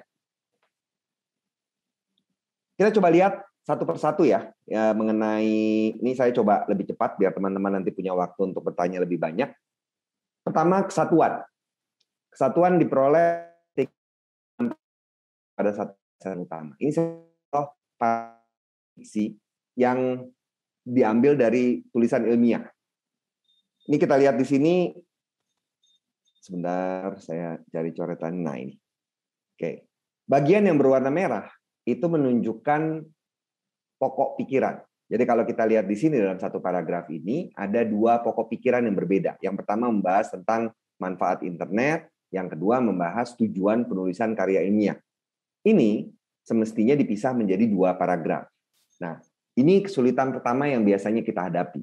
Kita udah nulis panjang-panjang nih, terus kok ya sudah kita nulis semata patokannya itu adalah tata letak gitu misalnya.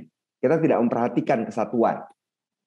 Kita cuma melihat bahwa kalau cuma 2 kalimat nih kayaknya tanggung nih. Udah deh 4 paragraf aja gitu. 4 kalimat gitu. Padahal bukan itu yang kita perhatikan. Yang kita perhatikan itu apakah paragraf itu menyajikan satu gagasan utama. Nah, ini yang pertama. Yang kedua adalah syarat kepaduan. Syarat kepaduan ini diperoleh ketika hubungan antar kalimat dalam paragraf itu terlihat serasi. Bagaimana caranya? Kita mesti menunjukkan bahwa kalimat-kalimat itu saling berkaitan. Yang pertama, paling gampang adalah dengan menggunakan konjungsi, kata hubung. Tetapi oleh sebab itu, kemudian, nah kalau kronologi paling gampang itu tuh pakai kemudian, lalu, itu adalah cara kita untuk menunjukkan hubungan. Yang kedua, hubungan bisa kita lakukan dengan referensi, merujuk. Misalnya, bunga itu sebelumnya kita udah ceritakan tentang bunga apa gitu, terus kemudian bunga itu tampak layu.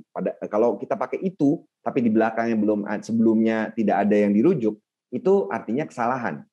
Referensi itu harus selalu merujuk sesuatu. Kita bisa juga menggunakan substitusi. Ini adalah ketika kita mengganti kalimat, mengganti kata dengan sesuatu yang lain yang bisa orang samakan dengan apa yang kita rujuk itu. Misalnya pada awalnya kita sebut saat itu ia tinggal di Jepang. Di negeri Sakura tersebut, nah itu kan Jepang negeri Sakura. Orang bisa membuat pertalian antar dua hal itu. Nah itu yang disebut dengan substitusi. Atau misalnya Anita tampak murung. Perempuan itu kan merujuk kepada Anita. Nah itu namanya substitusi. Jadi jangan itu dulu gitu ya, baru kemudian Anitanya belakangan. Ini salah. Ya. Harus merujuk ke belakang. Sekarang teman-teman KBM udah bisa mengkritisi nih.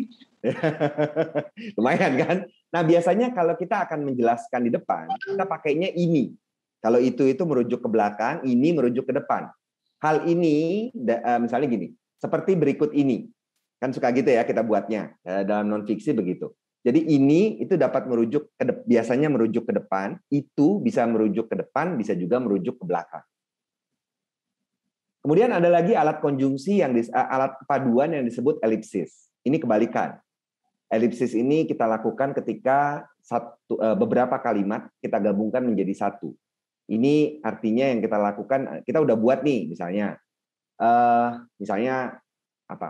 Ia lahir di desa. Andi tidak banyak bicara. Ia rajin bekerja. Aduh, ribet. 3 kalimat, udah gabungin aja. Yang terjadi adalah kita melakukan elipsis. Kita menghilangkan subjek. Ketiga bagian ini, lahir di desa, tidak banyak bicara, rajin bekerja, itu semuanya subjeknya ia. Sebenarnya kan? Nah, pelesapan atau elipsis ini bisa kita lakukan untuk berbagai hal. Bisa untuk subjek, bisa untuk predikat, bisa juga untuk objek. Nah, ini lanjutan nih, tapi saya tidak bisa menjelaskan dengan panjang. Teman-teman kalau mau melihat contohnya, bisa lihat pada buku paragraf yang bisa diunduh itu. Itu adalah cara menyatukan paragraf dengan menyatukan kalimatnya, memadukan kalimatnya. Di sisi lain, kita juga bisa membuat satu paragraf itu tampak padu dengan menggunakan kata. Kita bisa memadu-madankan kata di dalam satu paragraf sehingga kelihatan kesinambungannya. Kita misalnya menggunakan di satu tempat, kita menggunakan kata bulan, kemudian kita menggunakan purnama, candra dalam satu kalimat, dalam satu paragraf, itu orang akan bisa melihat polanya. Ini sebenarnya masuk ke dalam majas ya, gaya bahasa. Kemudian selain itu juga kita bisa menggunakan antonim. Ketika misalnya kita menulis di satu kalimat ada masalah hidup, lalu di kalimat lain ada kata mati, atau ada kaya, ada miskin. Kata-kata yang bertentangan ini akan membuat gaya ini masuk ke dalam gaya bahasa, akan membuat kelihatan paragraf kita ini menjadi lebih menarik. Kemudian ada lagi juga, kalau tadi kan sinonim dan antonim ya dalam satu paragraf, kita juga bisa membuat istilahnya itu hiponim. Hiponim itu hubungan hierarki. Ketika kita menjabarkan misalnya apa? Contohnya ia hidup di dunia, di bumi. Kemudian dijabarkan bumi terdiri atas benua-benua. Kemudian benua itu terdiri atas negara-negara. Nah, itu yang disebut dengan hiponim. Jadi ada hierarki. Ada yang merupakan superset, ada yang merupakan subsetnya. Ini bukan hanya hubungan yang berurutan seperti itu, kita juga bisa membuat, misalnya waktu mau membuat ilustrasi, bentuk hiponim yang lebih spesifik disebut meronim. Meronim ini adalah bagian kesatuan yang ada unsur-unsur di dalamnya. Misalnya mau membuat ilustrasi, kita membuat ilustrasi tentang gambaran seseorang. Kita mulai dari wajahnya, dari tubuhnya misalnya. Kemudian nanti kita detailkan misalnya lengannya, bahunya, dan elemen-elemen di dalam bagian tersebut. Ini bukan hanya untuk mendeskripsikan orang, bisa juga mendeskripsikan benda, mendeskripsikan tempat, dan lain-lain. Jadi kita bisa memakai pendekatan hiponim dan meronim ini untuk menjelaskan, mengilustrasikan sesuatu. Satu elemen lagi yang sering dipakai juga untuk membuat kepaduan adalah repetisi. Repetisi ini juga menguatkan paragraf. Ketika kita menggunakan kata yang sama beberapa kali, itu ada orang yang beranggapan bahwa ini monoton, tapi sebenarnya itu juga bisa kita lakukan untuk penekanan. Nah, ini yang disebut dengan kepaduan. Syarat ketiga adalah ketuntasan. Ini contoh, sebenarnya tadi saya udah beri gambaran ya. Misalnya gini, terdapat beberapa faktor yang menyebabkan keluarga sebagai organisasi terkecil di dalam sebuah masyarakat memiliki beberapa peran penting. Lalu kita jabarkan nih, ini kebetulan tidak menyebut 3 ya, tapi paling tidak di sini ada harapan dari pembaca bahwa akan diuraikan berikutnya. Pertama, kedua, ketiga. Nah, ini yang disebut dengan ketuntasan. Informasinya disajikan dengan utuh. Lalu keruntutan. Ini contoh keruntutan. Pada dasarnya seperti yang saya sampaikan tadi, secara alamiah manusia itu menganggap keruntutan itu berdasarkan kronologi, urutan peristiwa. Namun kita juga bisa melihat keruntutan itu dari misalnya umum ke khusus, lalu khusus ke umum, atau dari urutan spasial misalnya. Ketika kita mau mengilustrasikan suatu tempat, kita mulai dari depan, lalu masuk ke dalam, nanti sampai ke belakang pendopo misalnya. Atau kebalikan. Tapi yang jelas penguraian sesuatu dengan cara berurut itu biasanya lebih mudah untuk diterima oleh pembaca. Ini contohnya di sini ada kata-kata pelengkap yang membuat orang itu merasa bahwa kita menjabarkan dengan berurutan. Ini misalnya kan ada setelah, kemudian ada sambil, tersebut. Ini bentuk perujukan ya, referensi. Kemudian kata hubung untuk, akhirnya. Ini membuat nyambung dengan kalimat-kalimat sebelumnya. Yang terakhir adalah konsistensi. Konsistensi ini diperoleh ketika gaya penulisan, termasuk sudut pandang, dari awal sampai akhir itu tetap sama. Nah, ini coba kita lihat nih. Ini awalnya dia bilang kita ya. Kita ketahui bersama tidak mudah mengendalikan anak laki-laki kita yang sedang dalam masa pubertas. Ulahnya macam-macam dan seringkali sangat menjengkelkan. Sebagai orang tua, Anda mungkin mempunyai pengalaman ini agak mengganggu bagi pembaca. Karena pada awalnya disebutnya kita, lalu kemudian tiba-tiba berubah Anda. Penyebutan Anda itu kan seolah menjauhkan diri kan dari pembaca kan. Kita itu inklusif. Saya, penulis, dan pembaca. Tapi berubah di tengah jalan kemudian menjadi Anda. Nah ini contoh yang tidak konsisten. Kalaupun mau mengubah penyapaan, yang bisa kita lakukan adalah kita pindah paragraf. Tapi dalam satu tulisan, biasanya hanya satu sudut pandang yang biasanya digunakan. Ya, tidak bisa dicegah sih sebenarnya. Cuma itu membuat paragraf itu menjadi kurang padu, kurang utuh jadinya. Karena ada ketiadaan konsistensi. Oke.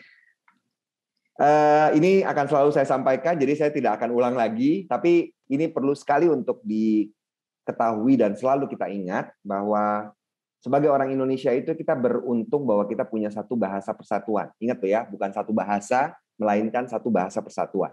Kita punya 718 bahasa daerah, dan itu merupakan kebinekaan kita.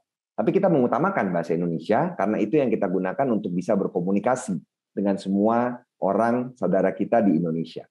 Kita lestarikan bahasa daerah, karena kalau tidak, beberapa tahun lagi bahasa daerah kita akan hilang ya. Dan yang terakhir, kita juga tidak boleh menutup mata, kita harus menyadari bahwa ada bangsa-bangsa lain di dunia.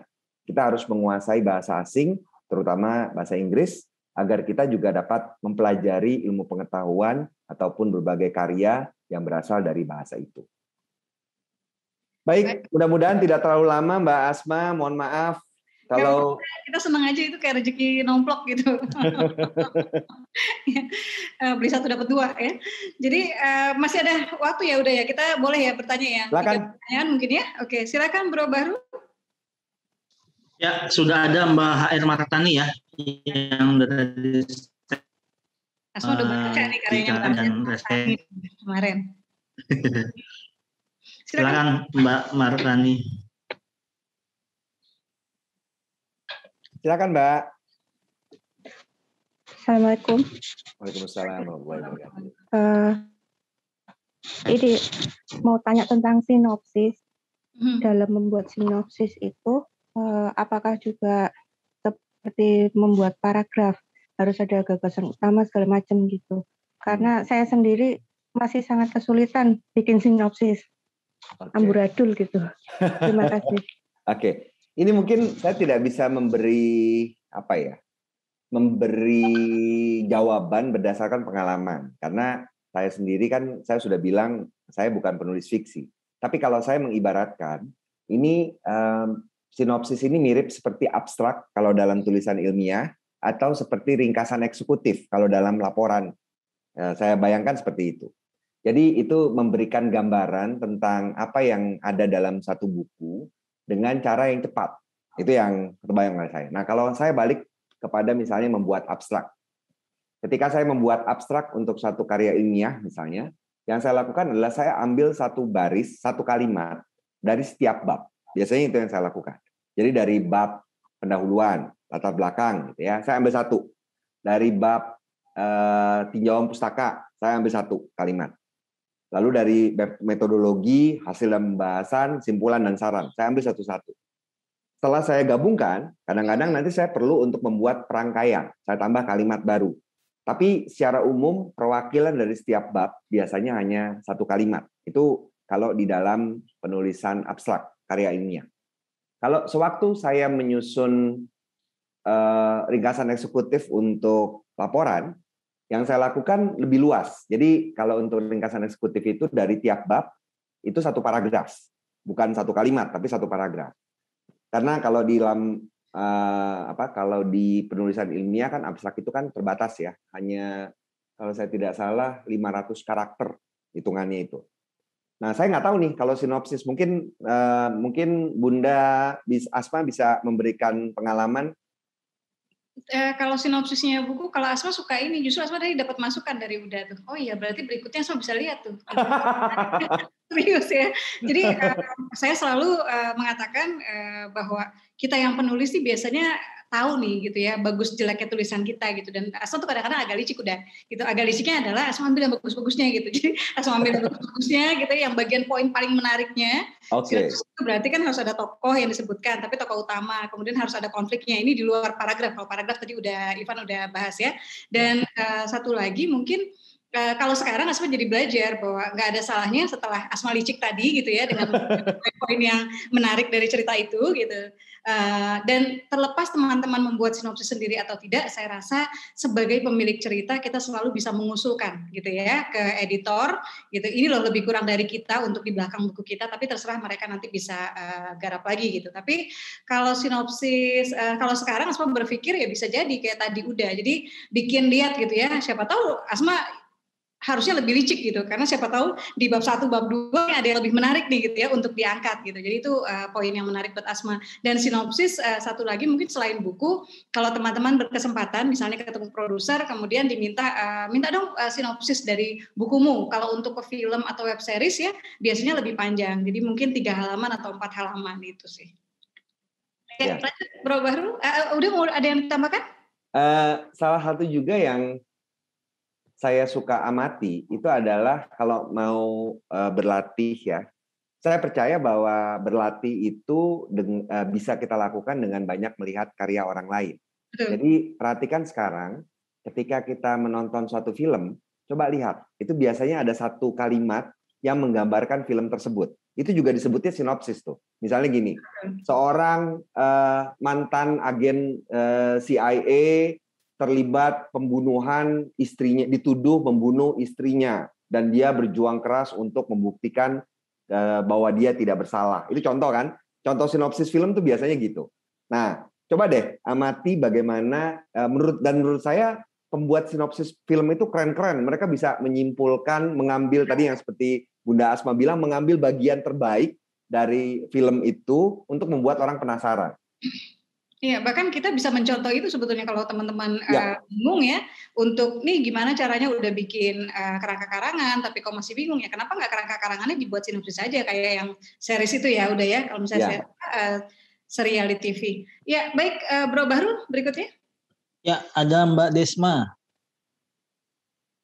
Mbak Desma F3. Silakan. Silakan Mbak Desma. Assalamualaikum warahmatullahi wabarakatuh. Waalaikumsalam warahmatullahi wabarakatuh. Desma dari mana ya? Dari Jakarta, Bunda. Oke. Terima kasih sebelumnya atas kesempatannya. Mau nanya sama Uda Ivan. Kebetulan satu daerah nih udah dari Sumatera Barat. Oh, oke. Ya, kalau misalnya dalam suatu paragraf itu yang menarik untuk pembaca biasanya kan dialog ya, dialog panjang gitu. Nah, terus biasanya setiap dialog itu kan kita batasi pakai enter gitu, itu udah termasuk paragraf atau gimana sih? Soalnya kan pasti setiap dialog itu perbedaan ini ya, beda ide gitu. Yeah. Orang ini ngomong terus orang lain ditanggapin gitu. Yeah. jadinya tuh enternya tuh terlalu panjang gitu, enter terus. Nah, sedangkan kalau untuk narasi biasanya kurang menarik pembaca gitu. Biasanya kalau KBM ya, biasanya kalau di KBM gitu, biasanya orang-orang pada suka baca yang banyak dialog. Iya, dialognya banyak, orang tuh justru pada menggugah gitu emosinya, pada seneng gitu, seru nih ceritanya banyak dialog. Kalau yang narasi justru malah dihindari. Nah, biasanya yang mau ditanya itu kalau untuk dialog biar berpadu dan narasi biar berpadu antara dialog sama narasinya itu gimana gitu, udah biar nggak terlalu banyak dialog juga dan nggak terlalu monoton juga narasinya, jadi seimbang lah antara dialog sama narasi. Ya. Aja, terima kasih. Yang pertama dulu ya, benar bahwa kalau dialog tadi saya juga udah sebutkan kan, tiap kali kita mengutip ada satu dialog dari satu orang itu satu paragraf biasanya, itu untuk menggambarkan bahwa orangnya ganti. Ketika misalnya dalam satu itu dia bicara beberapa panjang, itu keputusan kita apakah kita mau membagi menjadi paragraf terpisah atau kita gabung jadi satu paragraf. Nah, perkara bagaimana keseimbangan antara narasi yang kurang tadi deskripsi, karena cerita nggak mungkin kalau nggak ada deskripsi.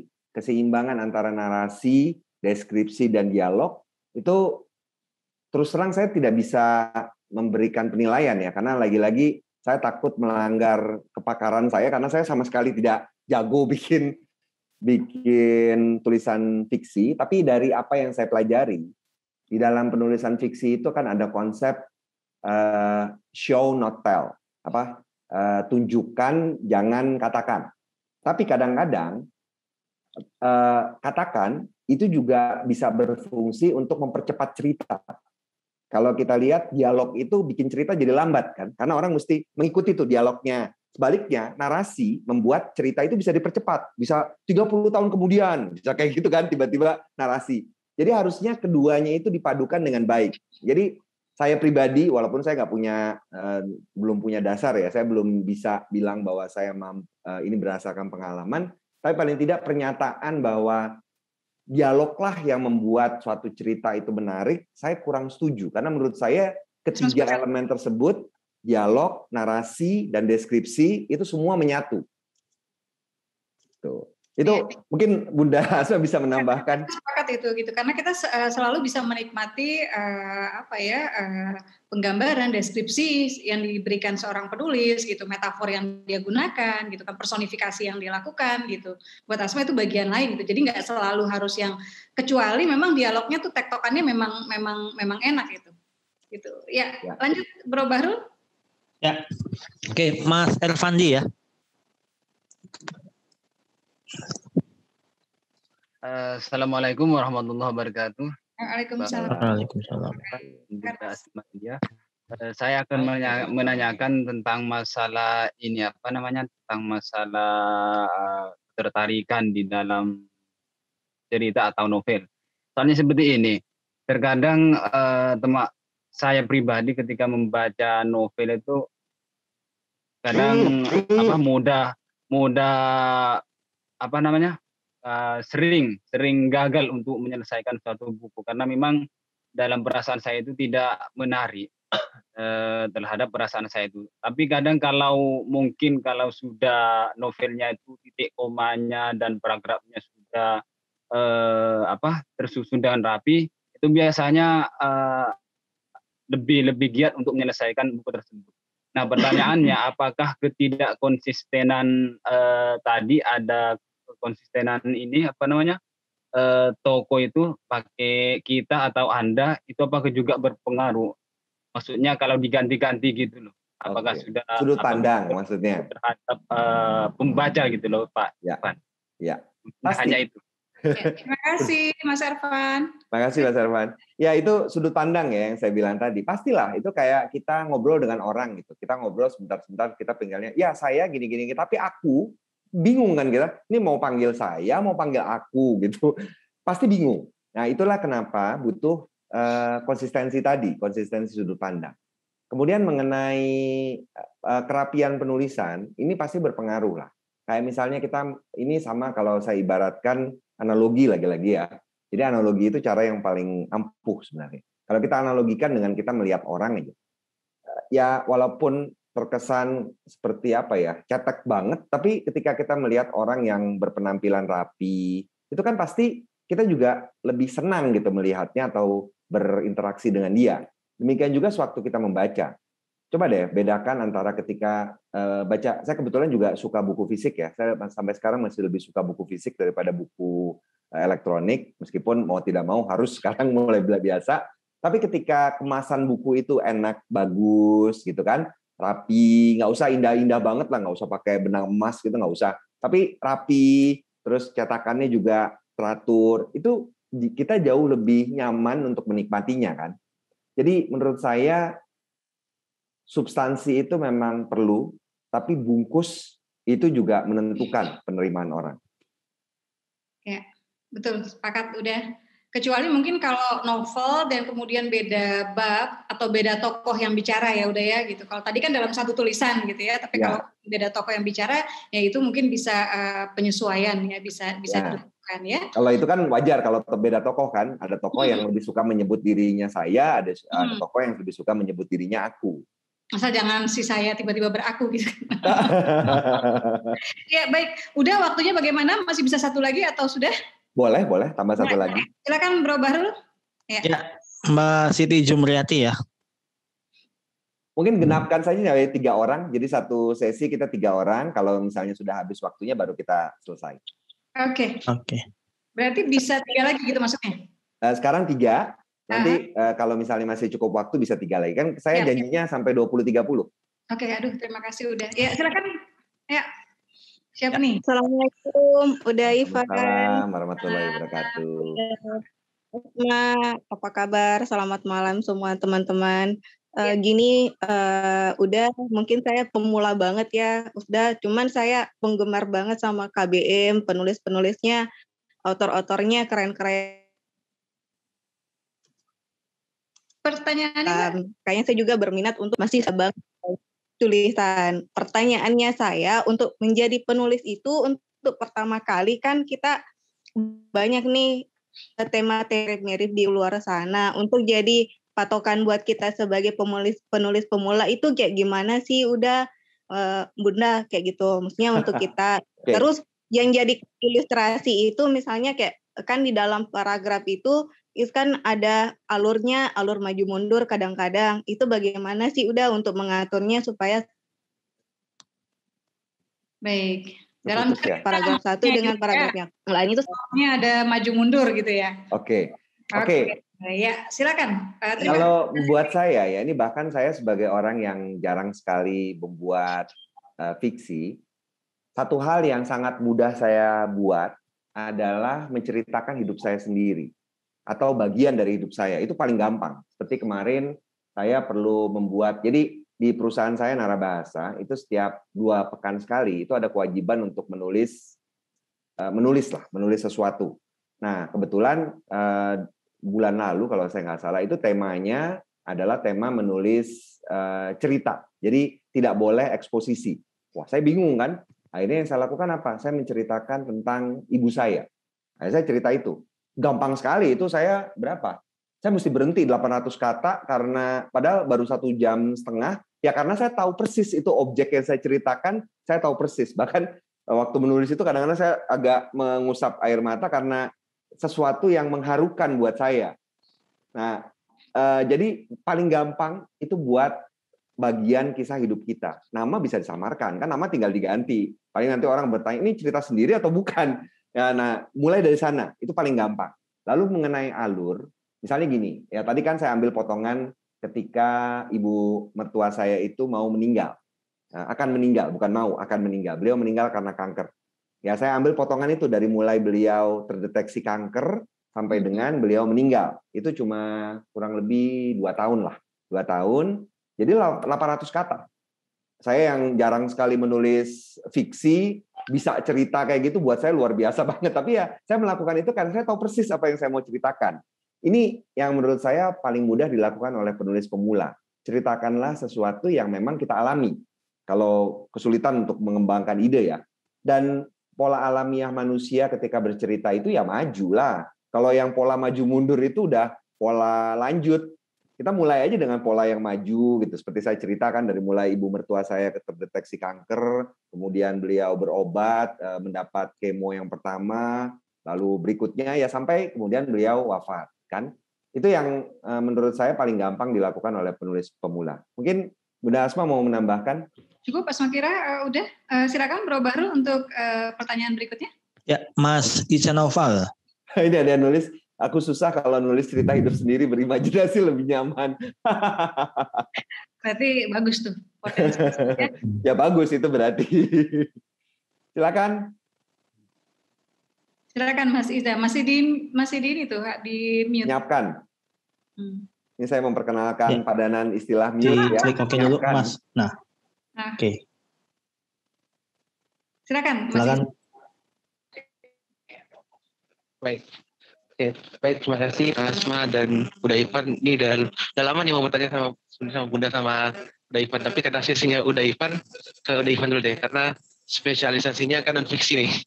Oke. Baik. Jadi saya kemarin baru saja itu lomba tentang artikel atau artikel ilmiah populer. Oke. Nah, itu saya terkendala soal satu, kalau kita tahu kan artikel ilmiah populer itu saya lihat di postingan Narabahasa itu bahasanya adalah bahasa yang komunikatif. Nah, tapi dari panitianya tiba-tiba berubah gitu soal paragraf. Paragrafnya saya lihat itu pada pesertanya paragrafnya luar biasa, paragraf makalah. Paragraf makalah. Nah, yang saya mau tanyakan itu pertama, kita kan menyusun paragraf ini, saya pribadi paragraf ini lebih enak komunikatif. Nah, apalagi soal non fiksi juga lebih enak komunikatif. Nah, ada nggak sih Mas lebih udah Ivan caranya biar ini harus konsisten nih, kalau Mas kalau udah.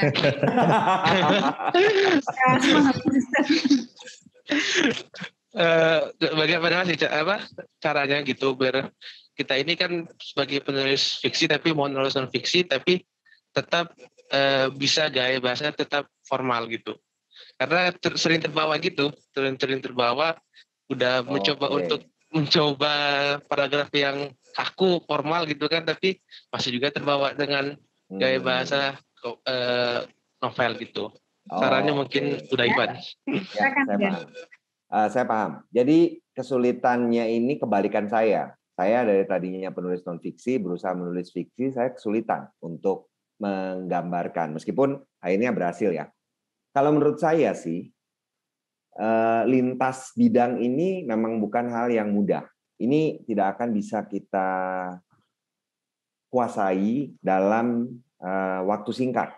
Ini bukan saya mematahkan semangat ya. Tapi ini dua genre yang berbeda sekali memang. Jadi yang namanya keterampilan itu perlu diasah. Kita mesti terus-menerus berlatih. Itu satu-satunya yang bisa saya anjurkan. Ya, misalnya kayak saya aja nih ya. Saya itu sampai sekarang sudah menulis 3 cerpen. Baru 3 cerpen, mohon maaf. Dan itu pun juga terengah-engah karena mencari waktunya itu yang susah. Tapi itu saya lakukan agar saya lancar. Sekarang udah mulai lancar. Artinya dulu seingat saya tadi ceritakan waktu awal itu yang saya lakukan, saya bikin cerpen itu seperti sinopsis. 2 halaman itu semuanya cuma cerita aja kan, alur gitu, nggak ada dialog, nggak ada deskripsi sama sekali. Percobaan kedua udah mulai nyelip-nyelipin dialog, dan itu saya lakukan dengan sadar. Percobaan ketiga makin mendingan lagi, deskripsi udah mulai nggak semuanya menggunakan kata sifat, sudah mulai bisa pakai metafora gitu. Tapi itu muncul, itu bisa karena praktik, latihan. Nah, jadi bagi yang dari tadinya penulis fiksi, mau menjadi penulis non-fiksi, saran saya mungkin ada 2. Yang pertama, rajin-rajin menambah asupan. Apa yang kita keluarkan itu bergantung pada asupan kita. Kalau kita membaca fiksi, ketika kita mau menulis fiksi, pasti kita lebih mudah, karena rujukan kita ada. Tapi kalau kita tiba-tiba nih mau banting setir, mau coba untuk nulis non-fiksi, tapi nggak pernah baca non-fiksi, ya nggak akan bisa. Maksudnya kita tidak punya tolok ukur gitu kan. Nah, dengan kita rajin ketika kita mau pindah, misalnya mau juga jadi penulis non-fiksi, rajin-rajinlah baca yang non-fiksi, biar tahu gitu loh orang-orang non-fiksi ini nulisnya seperti apa. Mungkin itu yang pertama, rajin membaca yang menjadi sasaran kita. Yang kedua, praktik. Nah, bagaimana mempraktikkannya? Menurut saya nggak usah tunggu sampai ada lomba. Sekarang itu gampang sekali kita mencari blog ya. Saya juga tahu deh di KBM apakah mengizinkan pengiriman non fiksi. Kalau misalnya iya, bagus banget. Ada. Jadi ada non fiksi, fiksi, dan ada beberapa teman yang akhirnya buat buku di KBM app itu, dia buat bukunya itu kayak semacam misalnya review drama Korea gitu. Nah, itu coba aja. Karena menurut saya kalau bikin blog sendiri yang menjadi kerugian adalah kita sulit mendapatkan umpan balik. Kan itu kan mengandalkan orang yang... Nah, beda dengan kalau komunitas. Kalau komunitas tuh udah jelas, memang orang-orang itu berkumpul untuk mencapai suatu tujuan tertentu kan. Ya, Bro Bahrul berikutnya. Saya by the way tadi senang loh dengan Mas Iza ya. Mas Iza Naufal itu bertanya dengan wajah riang gitu. Kita jadi yang menerima pertanyaan itu bahagia gitu. Silakan Mas Bahrul. Ya, Mbak Ellen ya. Mbak Ellen Inderasari. Harus lebih riang, Mbak. Nah, udah senyum dulu kan? Aduh.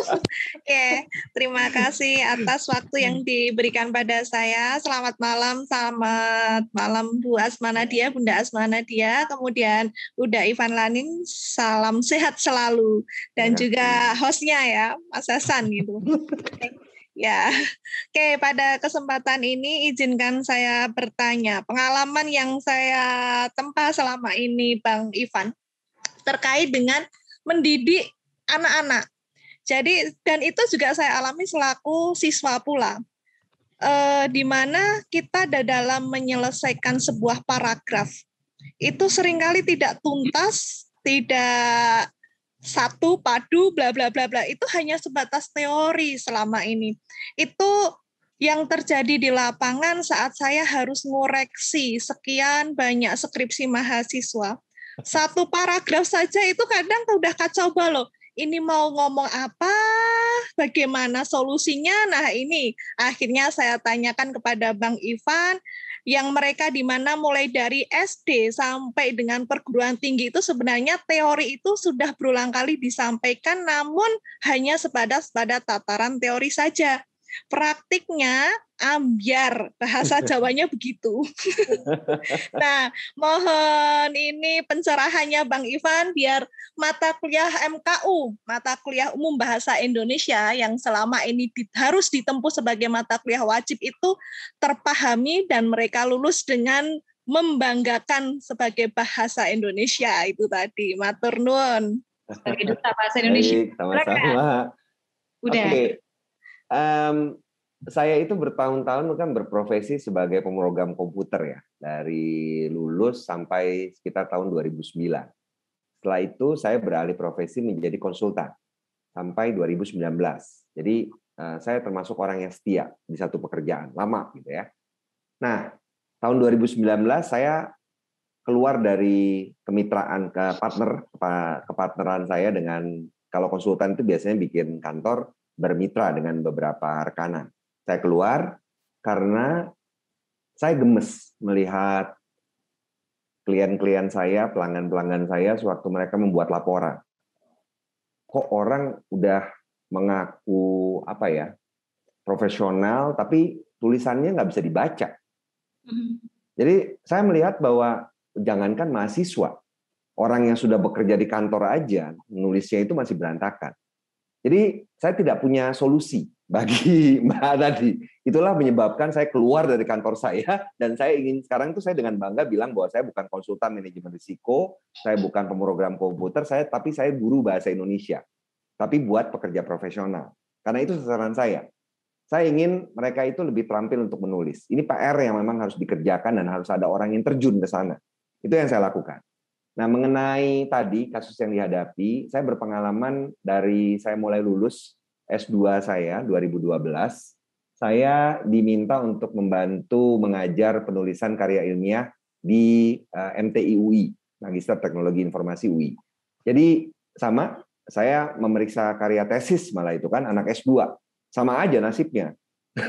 Kalimatnya, paragrafnya, ejaannya, katanya, dan saya tidak tahu apa yang salah, tapi yang jelas pertama itu yang diperlukan adalah contoh yang banyak. Masalahnya sekarang contoh-contoh tulisan yang kita peroleh pun itu memang kualitasnya harus diakui kurang bagus. Jadi saya sekarang udah pasrah. Artinya sekarang yang saya lakukan ya udahlah, minimal satu generasi ini saya coba bangun contoh. Kalaupun nanti belum selesai PR-nya pada generasi saya, mudah-mudahan generasi berikutnya itu akan lebih bagus lagi daripada generasi sekarang. Jadi mohon maaf, belum ada solusi yang top chair. Satu-satunya yang saya bisa lakukan saat ini adalah memberi contoh dan banyak-banyak ya ngasih pelajaran seperti ini aja. Ya, terima kasih udah Mbak Ellen ya. Mudah-mudahan tetap pasrah dan tawakal ya udah ya. Oh iya, lupa tawakalnya. Nggak boleh cuma pasrah doang ya. Iya, Asma pikir nih kita sudah 23.3 ya, jadi sudah lewat 3 menit. Sepertinya waktunya sudah berakhir ya. Uda Ivan Lanin, terima kasih banyak. Sekaligus ingin mengundang Uda. Saya ingin sekali sebetulnya kalau memang sudah ada misalnya coret-coretannya gitu ya, Uda membuat tulisan gitu ya di aplikasi KBM App, insya Allah teman-teman bisa membantu. Dan kalau udah punya unek-unek terhadap kami semua gitu yang seharusnya jadi duta Indonesia gitu ya, nah unek-unek itu kayaknya dibukukan juga menarik tuh. Karena mungkin dari satu unek-unek kita oke deh, Asma misalnya dari 10 itu mungkin Asma 8 gitu ya, banyak pelajarannya gitu. Nanti pelan-pelan kita ini gitu. Jadi biasanya narasumber itu sudah ada akunnya. Jadi ada akun Uda Ivan Lanin di KBM App, nanti bisa dibantu sama teman-teman. Dan buat teman-teman semua jangan lupa sekarang ini nggak perlu teman-teman tidak harus mengirimkan karya ke penerbit untuk menjadi penulis. Teman-teman bisa silakan ditayangkan ya tulisannya di aplikasi KBM App ya. Unduh di Google Play Store ya, kemudian nanti bisa buat akun di sana. Jangan lupa follow Asma Nadia, subscribe cerita-cerita baru, iklan lewat ya. Dan selalu bisa belajar ya, bergabung dengan kami karena acara belajar dari bintang ini biasanya setiap Rabu. Jadi setiap pekan itu setiap Rabu malam. Jadi silakan bergabung dan gratis. Teman-teman bisa ajak yang lain untuk bergabung di sini. Kita akan menghadirkan kami akan menghadirkan, Tasma mengoreksi itu deh. Ya, kami akan menghadirkan guru-guru yang insya Allah bisa berbagi banyak hal kepada kita. Dan jangan lupa ya mengingat Facebook ya, grup Facebook Komunitas Bisa Menulis berulang kali di ban dan di review, dan sampai sekarang reviewnya nggak jelas. Jadi buat teman-teman bisa membuka akun, sekarang ada ruang silaturahim baru namanya facebisa.com. Ya, facebisa.com, silakan bergabung di sana, silakan diunggah karya-karyanya di sana, silakan saling mengkritisi karya di sana gitu ya, dan mudah-mudahan itu menjadi satu ruang yang insya Allah nggak akan dibubarkan oleh siapapun gitu ya. Asma kalau udah Ivan Lanin bicaranya lebih hati-hati. Ya, tapi kita belajar di sini semua ya, belajar di sini. Bismillah, mudah-mudahan. Terima kasih udah Ivan untuk ilmu yang sangat ya, 1,5 jam ya, subhanallah. Mohon maaf tadi Asma terlambat. Dan buat teman-teman semua, ayo, ilmunya sudah banyak dan ilmu ini akan jauh lebih berarti ketika teman-teman praktikkan. Ya. Jadi silakan ya, apa yang sudah kita pelajari, dan yang tadi terlambat silakan bisa melihat di akademi KBM Academy ya, KBM Academy untuk kelas-kelas sebelumnya ya. Sekali lagi seperti itu, lebih kurangnya saya mohon maaf. Terima kasih udah Ivan Lanin ya, mohon maaf ya, berkenan. Terima kasih Bro Bahrul. Kita ada foto bersama atau tidak? Ya, foto dulu aja Bunda buat kenang-kenangan ya. Udah Lanin juga kita. Kayak sebetulnya redo nggak sih? Silakan teman-teman hidupkan kameranya, bisa di screenshot ya masing-masing. Kita juga screenshot dari sini ya. Oke, siap, hitungan 3 teman-teman semua, dibantu ya Bro Irsad ya. 1, 2, 3. Oke, sebentar, halaman 2. Oke, siap, tahan, hitungan 3 lagi. 1, 2, 3. Satu lagi di halaman 3. Ya, siap teman-teman? Ya. Hitungan 3, 1, 2, 3. Ya. Ya, saya kembalikan ke Bro Bahrul. Udah Ivan, sekali lagi terima kasih. Billahi taufiq wal hidayah. Assalamualaikum warahmatullahi wabarakatuh.